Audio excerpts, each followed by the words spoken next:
Hi hello నమస్తే this is Suvarna welcome to Suman TV. Spiritual guru Anantha Sai Krishna గారు స్టూడియోలో ఉన్నారు, మాట్లాడదాం. నమస్కారం అండి. నమస్తే అండి. సో అనంత సాయి కృష్ణ గారు, బిఫోర్ నేను ఒక క్వశ్చన్ అడిగాను మిమ్మల్ని. అంటే నిద్రపోయే ముందు ప్రశాంతంగా ఉండాలని మీరు ఎప్పుడు చెప్తుంటారు, అవును. కానీ ఇప్పుడు చూడండి, ఫోన్ చూడండి ఎవరికి నిద్ర పట్టదు. గంటలు గంటలు రీల్స్ చూస్తూనే నిద్ర వచ్చిన తర్వాత పడుకుంటున్నాం. ఒకప్పుడు ఏంటంటే ఒక సినిమా చూస్తే నిద్ర వస్తుంది అనే ఫీలింగ్ లో కొంతమంది ఉంటారు, కొంతమంది సీరియల్స్ చూస్తారు, కొంతమంది వెబ్ సిరీస్ చూస్తారు. ఇప్పుడు ఇది నడుస్తోంది. అంటే పడుకునే ముందు ఏదో ఒక యాక్టివిటీ విత్ ఫోన్ తో ఉంటుంది. కానీ మీరేంటంటే ప్రతిసారి కూడా మన సోల్ ని ఫ్రీ చేయాలి, పడుకునే ముందు ఎక్కువ ఆలోచనలు ఉండకూడదు, గంటకి ఇన్ని వేల ఆలోచనలు మనం చేస్తూ ఉంటామని స్పిరిచువల్ గా మీరు చెప్తూ ఉంటారు. ఇది ఎంతవరకు బిలీవ్ చేయాలి? పడుకునే ముందు మనం తీసుకోవాల్సిన జాగ్రత్తలు ఏంటి ఆరోగ్యంగా ఉండడానికి? ఇప్పుడు మీకు ఒక విషయం చెప్తానండి.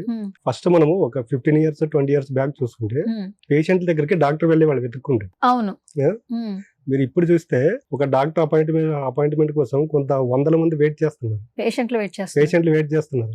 అంటే రాను పేషెంట్ల సంఖ్య పెరిగిపోతుంది, డాక్టర్ల సంఖ్య తగ్గుతుంది. ఎందుకంటే మన లైఫ్ ను మనమే స్పాయిల్ చేసుకుంటున్నాం. అది తెలియక ఈ మొబైల్స్ వచ్చినప్పుడు నుండి మీరు బాగా అబ్జర్వ్ చేస్తే మనకి ఆండ్రాయిడ్ మొబైల్ అనేది జస్ట్ ఒక 2008-10 నుంచి వచ్చాయి. మీరు బాగా అబ్జర్వ్ చేస్తే ఈ టైం నుండి అనారోగ్య సమస్యలు పెరిగాయి. చాలా మందికి తెలియదు. లాస్ట్ టైం నేను ఒకటి సోషల్ మీడియాలో ఒక వీడియో చూశాను. చిన్న అబ్బాయి జస్ట్ ఒక 5 years ఉంటాయి, మొబైల్ కి ఫుల్ అడిక్ట్ అయిపోయాడు. తర్వాత ఏం చేశాడంటే ఆ మొబైల్ చూస్తూ ఆ పిల్లోడి దగ్గర మొబైల్ లేకపోయినా కూడా మొబైల్ చూస్తున్నట్టు బిహేవ్ చేస్తున్నాడు. అడిక్షన్ అయిపోయింది, అది బాగా అడిక్ట్ అయిపోయాడు. హాస్పిటల్ ఐసీయూలో పెట్టినా కూడా అబ్బాయి ఇప్పటి వరకు క్యూర్ అవ్వలేదు. ఇలాంటివన్నీ జరుగుతున్నాయి. ఇంకో ఇన్సిడెంట్ ఏంటంటే, ఒక అబ్బాయి మొబైల్ చూస్తూ ఉన్నాడు, వాళ్ళ మదర్ మొబైల్ లాక్కుంటే వాళ్ళ మదర్ తల పగలు కొట్టాడు అబ్బాయి. సోషల్ మీడియా ఉందంటే ఇవన్నీ మనం చూస్తున్నాం. అంటే ఇవన్నీ ఎక్కడ జరుగుతున్నాయి అంటే మన పైన మనకు కంట్రోల్ లేకపోవడం. మన పైన మనం ఎప్పుడైతే కంట్రోల్ లేకపోతామో మన లైఫ్ మన చేతిలో ఉండదు. మీరు బాగా అబ్జర్వ్ చేస్తే మీరు మొబైల్ ఎవరైతే ఎక్కువ యూజ్ చేస్తుంటారో వాళ్ళ కోపం ఎక్కువ ఉంటుంది. ఎందుకంటే మీకు దీంట్లో ఒక సీక్రెట్ చెప్తే, మీరు బాగా అబ్జర్వ్ చేస్తే లాస్ట్ ఒక 3 years బ్యాక్ నా దగ్గర ఒక కేసు వచ్చింది. ఎలాగుంటుందంటే ఇది ఎక్కువ లేడీస్ కి ప్రాబ్లం వస్తుంది. లేడీస్ అండి. ఎందుకంటే లేడీస్ చూడండి, మీరు ఎవరన్నా హౌస్ వైఫ్స్ వీళ్ళు చూస్తే 7:30-8 లోపు వాళ్ళకి ఎన్ని వర్క్స్ ఉన్నా కంప్లీట్ చేసుకుని టీవీ ముందు కూర్చుంటారు. సీరియల్స్ ఫుల్ అడిక్ట్ అయిపోయారు చాలా మంది. మీరు బాగా అబ్జర్వ్ చేస్తే ఏ సీరియల్ ని తీసుకోండి, 2 భార్యలు, 2 లవర్లు, 2 భర్తలు ఉంటారు. మీరు ఏ సీరియల్ తీసుకోండి. నా దగ్గరకు వచ్చిన కేసు చెప్తే మీరు ఆశ్చర్యపోతారు. ఏం జరిగిందంటే, సీరియల్ చూస్తూ ఇంట్లో ముగ్గురే ఉంటారు, అత్త, కోడలు, కొడుకు. ఆమె ఏం చేసిందంటే, అబ్బాయి వాళ్ళ మదర్ సీరియల్ చూస్తూ ఉంది. కొన్ని రోజుల తర్వాత ఏమైందంటే, మీరు మొబైల్ చూస్తే చూడండి, దాంట్లో పాజిటివ్ ఉండదు, అంత నెగిటివ్ ఉంటుంది. మీరు ఏ సీరియల్ చూసుకున్నా కూడా నెగిటివ్ ఉంటుంది. ఆమె చూస్తున్న సీరియల్ ఎలాగుందంటే, ప్రతిరోజు కోడలు అత్తను టార్చర్ పెడుతుంది మానసికంగా. ఆమె అడిగింది ఇవ్వకపోవడము ఇవన్నీ చేస్తుంది. బట్ ఆమె కొడుకు మ్యారేజ్ అయ్యి జస్ట్ ఒక 1 year అయింది అంతే. సీరియల్ చూస్తూ ఏమైపోయిందంటే, మీరు చంద్రముఖి మూవీ చూశారు కదా, దాంట్లో జ్యోతిక ఉంటుంది.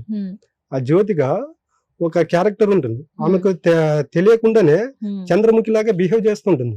సేమ్ అది ఫేక్ కాదు, అది రియల్ అండి.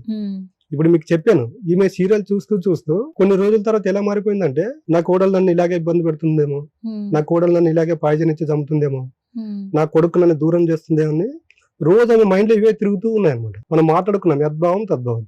నువ్వు ఏదైతే ఆలోచన చేస్తున్నావో అది నీ దగ్గరకు వచ్చి తీరుతుంది, దీంట్లో ఎటువంటి డౌట్ అవసరం లేదు. అలా జరిగిన తర్వాత ఏమైందంటే, కొన్ని రోజులకు కోడలు వాళ్ళ పుట్టింటికి వెళ్ళిపోయింది. 1 month తర్వాత తిరిగి వచ్చింది. అంతవరకు బాగున్న కోడలు నిజంగా ఈమె ఏదైతే ఆలోచన చేస్తూ ఉందో అలాగే కోడలు వచ్చిన తర్వాత ఈమెను పట్టించుకోకపోవడము, టయానికి టీ కాఫీ ఇవ్వకపోవడము, ఫుడ్ పెట్టకపోవడం, ఇవన్నీ జరుగుతున్నాయి. వీళ్ళిద్దరి మధ్యన కొడుకు నలిగిపోతున్నాడు. నాకు తెలిసిన అబ్బాయికి పరిచయం ఉంటుంది. ఆ అబ్బాయికి మంత్లీ వచ్చేసి ప్రయాణం 30 lakhs ఉంది. అబ్బాయికి ఎలాగుందంటే డైవర్స్ దాకా వెళ్ళిపోయింది కేసు. అది 100%, ఇప్పుడు 80% అలాగే జరుగుతుంది. వచ్చాడు ఇలా చేస్తుందంటే చెప్పాను, ఫస్ట్ మీ ఇంట్లో టీవీ బంద్ చేయని చెప్పాను. టీవీ బంద్ చేసింది. తర్వాత ఆమెకు కొంచెం కూర్చోబెట్టి కౌన్సిలింగ్ చెప్పాము. పొరపాటున కూడా సీరియల్ బంద్ చేయండి. మనం ఇంటి ముందు చూస్తే సాయంకాలం సమయంలో పిల్లలకు భగవద్గీత కానీ రామాయణం కానీ పల్లెటూరులో ఒక టెంపుల్లో చదివేవాళ్ళు. టెంపుల్లో చదివితే ఆ అక్కడ ఉండే ఏరియాలో ఉండే వాళ్ళంతా వెళ్ళి వినేవాళ్ళు. పురాణాలు అంటారు చూడండి, ఇవన్నీ. కాబట్టి అప్పుడు అంత వాళ్ళు పాజిటివ్ మైండ్ గా ఉండేవాళ్ళు. ఇవన్నీ ఇప్పుడు లేవన్నమాట. ఇవన్నీ లేకున్నప్పుడు ఏమవుతుందంటే, మన లైఫ్లను, మన జీవితాలను మనమే నాశనం చేసుకుంటున్నాం. మీరు అడిగారు ఇప్పుడు పడుకునే ముందు సోల్ని ఎలా ఇది చేసుకోవాలని. మనం చూడండి ఎప్పుడైతే కూడా మనం నైట్ ఏదైతే ఆలోచన చేసుకుని పడుకుంటామో మిడ్ నైట్ దానికి సంబంధించిన కళలు వస్తాయి. అవును, ఇది నైట్ ఏదైతే spiritual గా ఆలోచిస్తాం. ఇది స్పిరిచువల్ గా 100% రియాలిటీలో జరిగినాయి. అవును. ఎందుకంటే మనము చెప్పేది మీకు, నేను ఒక 20 years నుంచి స్పిరిచువల్ లో ఉన్నాను. అవును. ఏదన్నా మనం ప్రాక్టికల్ గా థింక్ చేస్తాం. ఓకే. ఒకరికి మనం ఏదైనా విషయం చెప్తున్నామంటే దాని గురించి మనకు తెలిసి ఉండాలి. మీరు ఎవరైనా కూడా వాళ్ళకు చాలా మంది అంటూ ఉంటారు, నాకు నిన్న నైట్ ఈ కళ పడిందని. అవును. బట్ ఆ వ్యక్తి అంతకు 1 day before, 2 days before, 3 days before దాని గురించి పర్టికులర్ గా ఆలోచన ఆలోచించి చేసి ఉంటాడు. ఉంటాడు. ఇది 100% రియల్. ఇది చాలా మందికి తెలియదు. మనం పడుకున్నప్పుడు చూడండి, మన సోల్ అనేది మన బాడీలో ఉండదు, బయటికి వెళ్ళిపోతుంది. మీరు హ్యాపీ మూడ్ లో నిద్ర పడుకోండి, నైట్ ఎలాంటి కళ్ళు వస్తుంది తెలుసా? చెట్లు, ఒక నది, ఒక వాటర్, పక్షులు, మన సోల్ ఇలాంటి చోటుకి వెళ్ళినట్టు కనిపిస్తుంది. అదే మనం భయపడుకుంటూ గొడవ పడి నిద్రపోయినాం అనుకోండి, ఎక్కడో ఒక బూత్ బంగ్లాలో ఉన్నట్టు, ఎవరో మనల్ని వెంటాడుతున్నట్టు, మన కళ్ళు ఒక పాములు రావడము, తేళ్లు రావడము, ఇవన్నీ జరుగుతుంటాయి. ఎందుకంటే ఒక వ్యక్తి ఎప్పుడైతే నైట్ పడుకోబోయే ముందు ఏదైతే ఆలోచన చేసుకుంటూ పడుకుంటాడో అది 1 day తర్వాత కావచ్చు, 2 days తర్వాత కావచ్చు, 1 week తర్వాత దానికి సంబంధించిన రిజల్ట్ అనేది 100% వస్తుంది. ఓకే. ఇది చాలా మందికి తెలియదు. ఎందుకంటే మనం చెప్పాము, సబ్ కాన్షియస్ మైండ్ లో ఏదైతే స్టోర్ అవుతుందో అది 100% వచ్చి తీరుతుంది మన దగ్గరికి. దాంట్లో ఎటువంటి డౌట్ అవసరం లేదు. మీకు బలంగా నమ్మాలంటే మనం చూడండి, నైట్ పడుకున్నప్పుడు ఉలిక్కి పడతాం. ఎందుకంటే బాడీ ఎప్పుడైతే బాడీ ఇక్కడే ఉంటుంది, బట్ సోల్ అనేది ఇక్కడ బాడీలో ఉండదు. బాడీకి సోలుకు మధ్యలో సిల్వర్ కార్డ్ అనేది ఉంటుంది ఒకటి. ఆ ఉలిక్కి ఎందుకు పడతారంటే సోల్ మనలో ఉండదు కాబట్టి ఎవరైనా తట్టి లేపినప్పుడు ఆ సోల్ వచ్చి మన బాడీలోకి ఎంటర్ అయినప్పుడు ఏమవుతుందంటే బాడీ ఉలిక్కి పడుతుంది. చాలా మందికి తెలియదు. కాబట్టి నైట్ కూడా పడుకునే పోయే వాళ్ళు నేరాలు ఘోరాలు ఇంతకు ముందు ఉండేది. కరెక్ట్ 9:30కి ప్రోగ్రామ్ వచ్చేది. అది చాలా మంది దీంట్లో ప్రాక్టికల్ గా వాళ్ళపైన ఇది కూడా చేశారు, రీసెర్చ్ చేశారు, వాళ్ళకి మైండ్ మెంటాలిటీ ఎలాగుంటుంది అనేది. నైట్ ఎవరైతే ఈ హర్రర్ మూవీస్ చూసుకుంటూ నేరాలు ఘోరాలు చూసుకుంటూ వాళ్ళు ఒక నెల రోజులు ఇలాంటివి చూసారనుకోండి, 100% వాళ్ళ క్యారెక్టర్ అనేది చేంజ్ అవుతుంది. ఓకే. ఎందుకంటే వాళ్ళు ఏదైతే చేస్తూ ఉంటారో మనిషి అలాగే బిహేవ్ చేస్తారు, బిల్డ్ అయిపోతారు. మీరు దీనికి ఎగ్జాంపుల్ అంటే చంద్రముఖి మూవీనేనండి. ఓకే.